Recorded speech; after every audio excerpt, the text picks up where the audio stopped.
Hey family, again, if you haven't checked this out, book coming out at the end of this month. If you're just now watching it, if you're past July, then the link should be in the description. Again, book is coming out, The Magnetic Project Manager. What's one thing that you should know about it? Really understanding how to communicate effectively. All right, let's jump into today's episode. Welcome back, family. This is your boy ED. For all you smart and intelligent folks out there that listen, that just simply means Ed. Today's episode is entitled Questions to Ask a Project Manager Mentor. Again, questions to ask a project manager mentor. Let me ask you one question for you, though, family. Imagine having a management mentor who can hold you accountable and unlock your full potential. Would you like that?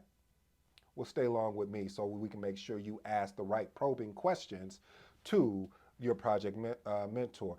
First point, as you know, I have a 7 point framework. First point, what led you in a career of project management? This is an excellent question to ask the mentor that is mentoring you. Well, that was a lot. Mentor. I guess if the cat. Okay, never mind. If Sally went to the seashore by the seashells. Okay. Anyway, but no, seriously, what led your career in project management? You said, well, like if someone was asking me that question, well, what led your career in project management? And I would answer, well, I accidentally fell into project management. I was watching a gentleman that who I didn't know what he was doing. I was like, he was always in and out the office a lot, and I loved that because I was like, man, you mean I don't have to sit here in my cube and just be stationary? And I was like, I want to know more about this. And so I started talking to him. He's like, yeah, I'm a construction project manager. I was like, oh, awesome. I was like, so how does this work? And he started showing me. At that time, I didn't know what he was. So he's like, this is the Microsoft project schedule, and I was like, okay. And he was just showing me different artifacts and things. And I was like, huh. He was like, would you be interested in shadowing me? I'm gonna be driving down to San Antonio to check on one of the facilities to see how it's coming along, and I'll have all these things, and you can just watch me live if it's okay with your manager. See, so I want to talk to my manager. I said, hey, I think this is what I want to do next. So is it okay if I go shadow the person? That's another key point. I didn't even have that prepared, but shadowing someone that is already a project manager gives you an opportunity to see if this is something you want to do. I would hate for you to jump into this beautiful career, this thing that we call project management, and you not love it because you didn't get a chance to see behind the scenes. All right. So again, answering that question of what led you into project management, you get a chance to explore their journey. Like I shared my journey with you, get to see insights, what kept them motivated, what are some of the experiences, good or bad, that happened along the way, and what sparked that passion for project management. Point number two. What are essential skills and traits for successful project managers? Again, these are questions you should ask, or I recommend that you ask your project mentor. Well, first of all, what you want to understand is about the skill set is what makes a successful, or what we talk about here, an exceptional project manager. What that is communication, collaboration, being able to have a adaptable mindset or even a growth mindset. Because family, each time you get a project, it's going to be new. As we understand, a project has a temporary endeavor. It doesn't go on and on and on forever. I know there's some projects that do, but that's not really a truly project. But I digress. So just basically understanding the skill sets that is required to be a successful, exceptional project manager. You want to ask that type of question.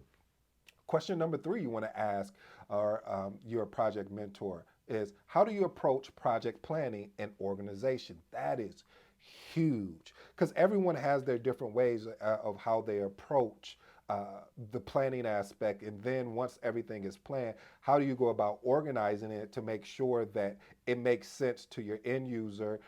Make sure, I said end user. Yeah, your end user and your stakeholders. And what type of tactics and strategies are you using when you're going along planning, and how are you making sure everyone's staying organized and on top of tasks? Like, walk me through that. And again, these are really deep insights that allow you to have a much greater success in this thing we call project management.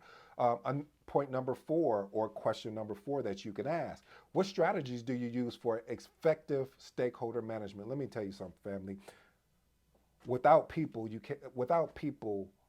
project managers could not have the success that they have. People really help drive the project, meaning that you have subject matter experts or SMEs, what we call them. We have people that are just literally, you need that collaboration, that functionality to be able to work together as a team. And you have to find out what are their communication styles. I shared that in another video where most people just send emails and be done with it. They won't follow up. They won't even find out what happened. They don't ask the question why. What they do is like, well, I did it, so they should have gotten back to me by now. No, use every piece of communication tool, or I should say vehicle to communicate as possible. If you got to pick up the phone, if you got to connect with them in chat, if you got to send double, triple email, leverage everything, family. Just don't get stuck on one. So you can have a more effective strategy when it comes to stakeholder management. Let's go on to question number 5, or what I call my framework point number 5. How do you handle project risk and challenges? Let me say this to you, family. Um, I would rather work with somebody that's been through something than somebody that's never been through anything. What do you mean there, ED? Well, when someone has never been through something, they're quicker to walk away. They're quicker to run away. They're quicker to put on their shoes and get up on up out of here, as my grandma would say. But it doesn't even, versus somebody that has been through something, they have a little bit more, I'll call it staying power. When they've been through something, they got a little bit more of, well, okay, it's sort of like a cut, like, you put a Band-Aid on it and then it heals, but you still have that cut there unless you use some cocoa butter or, okay, I'm just messing with you. But anyway, family, the point I'm trying to make is being able, point number 5, being able to understand how that project manager handles risk and challenges will tell you a lot about that project manager. Do they get, do they panic? Do they talk about everybody behind their back? I always told you, this has been my motto when I learned it. And I still don't know who said this.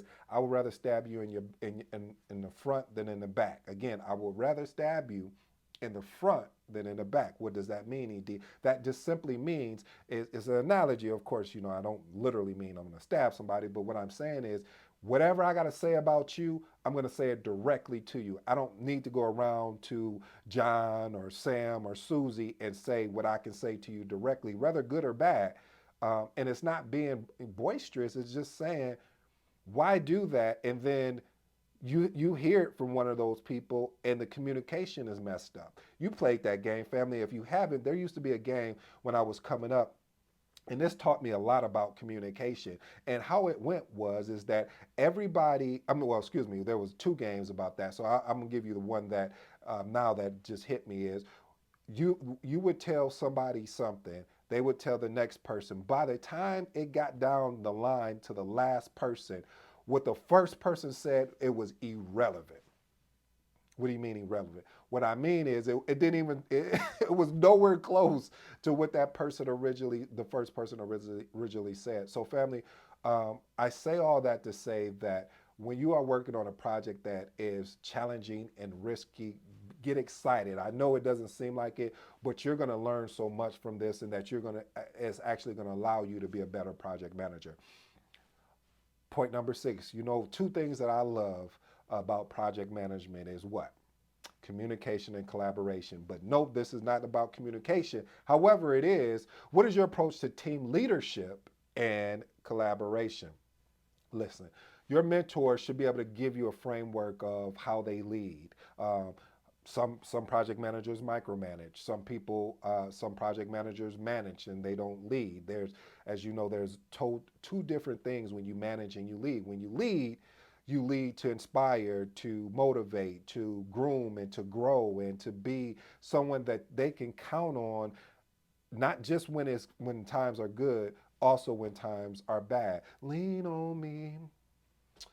Okay, you didn't pay for my singing. Okay. Anyway, family. Also, the collaboration. Collaboration for me is just, I love collaboration. Like I dislike when I love when all the titles are left outside the door and we find a way to work collaborative. I love when all the titles don't make it to the table and we can sit there and talk openly and without feeling nervous or scared that I may say something that you don't like and now all of a sudden, and I'm saying this in a professional manner, meaning let's say I'm saying, hey, well maybe we need to push this, we need to let's say fast track this schedule by either adding more resources or whatever it may be, and you don't balk at me. We have an intellectual conversation around it of why maybe it won't work or maybe why it will work. So again, collaboration for me is that's one of the things I always look for in any organization that I work at, because of the fact of I know the power of it when everybody is moving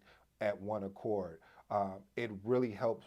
It helps a lot too when you have great collaboration, because you can resolve conflicts faster because the person knows that you have their best interests at heart, and then at the end you're able to drive team performance.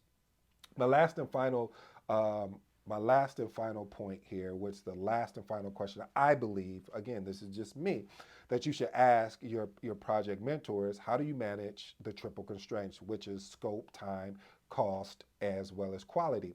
And what I've done, and for me, is what I've learned of how to manage that appropriately is making sure you have the right supporting documentation, following, looking at that documentation, if not every day, every other day, sending out updates of kind of where if people owe you things and they're falling behind. So basically, I'll say regarding the triple constraints, it's just making sure there's accountability there and that you have tracking in place, you have organization in place, and this allows you to really have an optimal resource utilization, meaning that because you're paying attention to these triple constraints and you know, okay, this resource I'm going to need maybe a month from now, so I need to start making sure we can get ahead, so when that resource comes available we can connect, and then boom, let them do their part, then boom, and move them off the project, and then keep the project moving. So family, I hope this helped you today. It's been your boy D. Till next time, I'm out.